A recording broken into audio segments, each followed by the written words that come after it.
चीन को लेकर भारत के पास 4 मिलिट्री ऑप्शन हैं और पिछले कुछ दिन से भारत और चीन के सीमा विवाद को लेकर तनाव है। गलवान में 15 जून को भारत चीन की झड़प के बाद लद्दाख में विवाद इलाकों से सैनिक हटाने के लिए भारत चीन के आर्मी अफसरों के बीच 2 बार मीटिंग हो चुकी है। उरी के एवज में सर्जिकल स्ट्राइक और पुलवामा के बदले बालाकोट एयर स्ट्राइक उसी वक्त और उसी जगह पर नहीं किया गया, तो हम तय करेंगे कि कहाँ व कब ज़्यादा जवाब दें।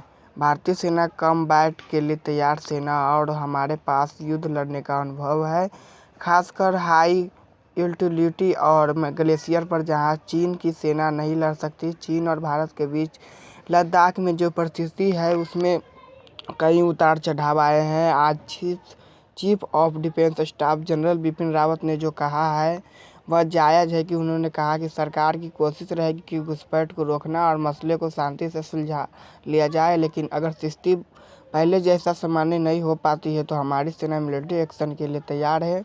और ये स्वाभाविक सत्य है कि डिफेंस फोर्स का यही काम है कि वह दुश्मन को अपने इलाके से दूर रखने के लिए किसी मिलिट्री एक्शन के लिए तैयार रहे। आखिर सेना की तैयारी तो सिर्फ मिलिट्री ऑप्शन की ही होती है।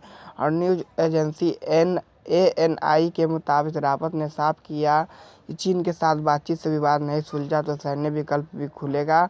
और तो सवाल ये है कि आखिर क्या ऑप्शन हो सकते हैं। उरी के एवज में सर्जिकल स्ट्राइक और पुलवामा के बदले बालाकोट एयर स्ट्राइक उसी वक्त उसी जगह पर नहीं किया गया, तो तय करेंगे कि जहां फ़ायदेमंद होगा वहां जवाब दे, जिसके चलते हमारा मिलिट्री ऑप्शन काफ़ी ज़्यादा है।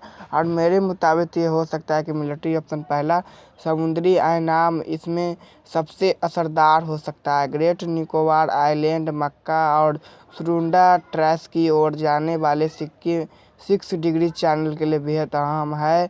चीन का ज़्यादातर ईंधन इसी इलाके से जहाज़ के जरिए पहुंचाया जाता है, इससे जुड़ा खतरा ही है। इसके चलते चीन गद्वार पोर्ट के जरिए एक्सेस चाहता है। तो सोचिए कि चीन पर भारत जैसा ही इरादा रखने वाला किसी देश के साथ मिलकर ऐसा करता तो कितना प्रभावशाली होगा। दूसरा है एयर डायमेंशन भी हमारे ही पक्ष में है। चीन के पास संख्या भले ज़्यादा हो लेकिन उसके एयरबेस की लोड कैपेसिटी को लेकर हाई एल्टीट्यूड से जुड़ी पाबंदियां हैं, जबकि हमारे हवाई पट्टी काफ़ी नज़दीक है और ज़्यादा मजबूत भी है। हमारा हाल ही में तैयार हुआ एयर डिफेंस और हवाई ताकत का सामान उनकी फोर्स के साथ मैच करता है। भारत चीन सीमा पर तैनात भारतीय जवान पिछले दिनों पर हिंसा मुठभेड़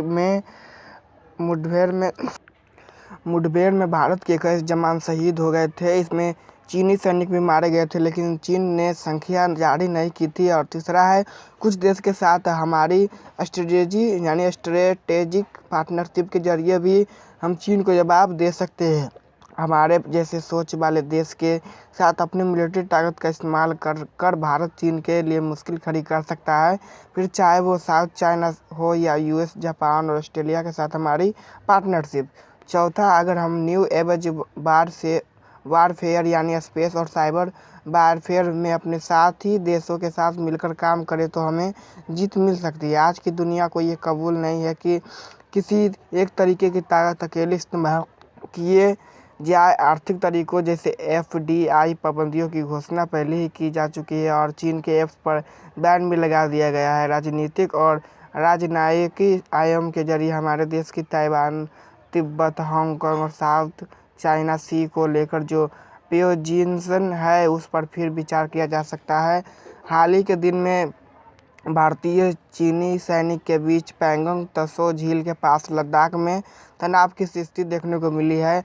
और आखिर में जहां तक सेना की बात करें तो टेक्निकल डेवलपमेंट की चर्चा करना सही नहीं होगा। भारतीय सेना कॉम्बैट के लिए तैयार है सेना और हमारे पास युद्ध लड़ने का अनुभव है, खासकर हाई एल्टीट्यूड और ग्लेशियर पर जहाज सेना चीन सेना की नहीं लड़ सकती। वहाँ एक और चीन की अर्थव्यवस्था हमसे 5 गुना है और डिफेंस बजट 3 गुना है, लेकिन जब बात देश के सम्मान की आती है तो ये दोनों ही अहम नहीं होते। 1979 में जब वियतनाम पर चीन ने हमला किया था तो उसकी हालत काफ़ी कमज़ोर थी। उनकी आधी सेना कंबोडिया में अटकी थी। बावजूद इसके